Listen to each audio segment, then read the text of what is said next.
Bon, je vais commencer cette vidéo très fort par vous partager en vous partageant une expérience personnelle. Une fois, je me suis rendue dans un club libertin, un club échangiste, parce que j'étais très curieuse, j'avais des idées reçues et je voulais vraiment avoir mon opinion personnelle. En fait, lorsque je m'y suis rendue, j'avais envie de répondre donc à mes questions. J'ai interviewé des femmes et des hommes. Alors attention, j'ai pas pu filmer bien sûr.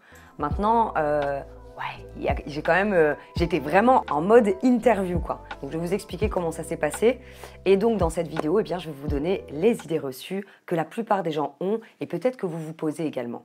Alors, la première chose, c'est beaucoup de personnes pensent que les couples échangistes libertins ne sont pas épanouis dans leur vie sexuelle, donc du coup vont chercher à l'extérieur le bonheur qu'ils n'ont pas à la maison. Et bien forcément, il y a des personnes effectivement qui vont dans des clubs échangistes pour assouvir des désirs, pour avoir plus de plaisir parce qu'ils n'arrivent pas à l'avoir chez eux. Et il y en a d'autres, tout simplement, qu'ils y vont parce qu'ils sont complètement libres. Vraiment un état d'esprit de se dire, moi, voilà, c'est ce que j'ai envie dans notre couple. Et du coup, partagent ça tous les deux.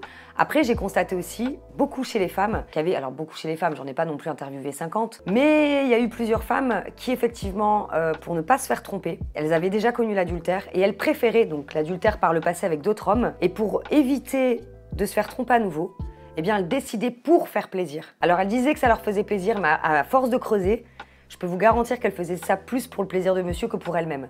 Donc ça, c'est un vrai danger à mon sens, parce qu'à long terme, ça risque vraiment de bousiller le couple et il peut se passer aussi au niveau émotionnel chez la femme beaucoup de choses. Il y en a qui sont tout à fait OK avec ça, hommes comme femmes, tout dépend. Encore une fois, ça dépend. Deuxième idée reçue, il y a plus d'hommes que de femmes dans les clubs libertins. Alors faux. Je vais vous dire faux, pourquoi? Parce qu'en fait, il faut savoir que dans les clubs libertins, il y a des soirées à thème. Parfois, il y a des soirées célibataires, parfois, il y a des soirées couples, parfois, il y a des soirées homo, ça dépend. C'est à vous de choisir à quel genre de soirée vous correspond. Il faut savoir aussi que dans les clubs libertins haut de gamme, parce qu'il faut savoir qu'il y en a qui sont très très bof, et il y en a qui sont vraiment très très très très bien. Donc autant passer un moment dans un endroit agréable où vous êtes sûr d'être à l'aise. Du coup, il n'y a pas plus d'hommes que de femmes. Pour vous faire une confidence, moi j'y suis allée seule. Et j'étais une femme. J'y suis allée pour voir ce que c'était, ça m'intriguait. Et j'ai trouvé ça tellement incroyable en fait. Je me suis dit mais waouh. Par contre, ce que vous devez savoir, c'est qu'effectivement, c'est plus compliqué pour un homme de rentrer seul que pour une femme. Et il y a même des clubs libertins où seul vous ne rentrez pas. Il y a des codes à avoir. Il y a des codes et ça, je vais vous les donner tout à l'heure. Allez sur le site internet, vérifiez le thème de la soirée, etc. Passez un petit coup de fil pour vous assurer. Après, bien sûr, il faut être bien fringué, hein. Surtout si vous êtes un mec. Troisième conseil. Tout le monde se tape tout le monde. Eh bien ça c'est complètement faux. C'est pas vrai, tout le monde ne baisse pas avec tout le monde.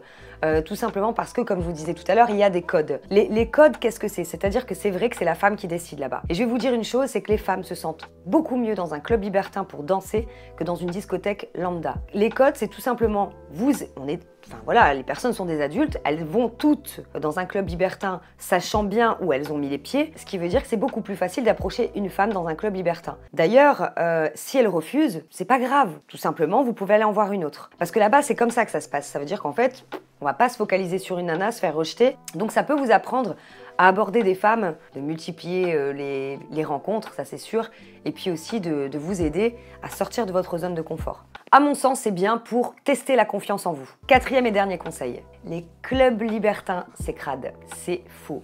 Encore une fois, tout dépend dans quel club vous allez. C'est pour ça que je vous disais tout à l'heure en début de vidéo, il est préférable de faire un bon choix, même si c'est pour payer plus cher. Au moins, vous êtes dans un environnement où c'est propre et où on parle beaucoup de cet événement. Parce que quand c'est cher, en règle générale, c'est que les gens sont quand même des personnes qui sont clean et qui ont envie d'aller dans des endroits clean. Et il faut savoir aussi qu'il y a des douches, il y a des préservatifs, c'est vraiment nickel quoi.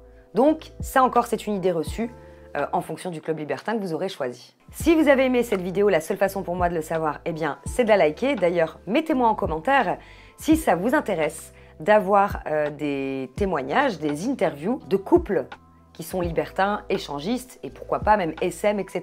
Si ça vous intéresse, mettez-le moi en commentaire pour que je puisse travailler là-dessus. Et puis pensez à vous abonner à ma chaîne YouTube si ce n'est pas le cas encore maintenant tout de suite pour recevoir toujours du contenu sur l'amour et le sexe. Je vous dis à très bientôt pour une prochaine vidéo. Bye bye.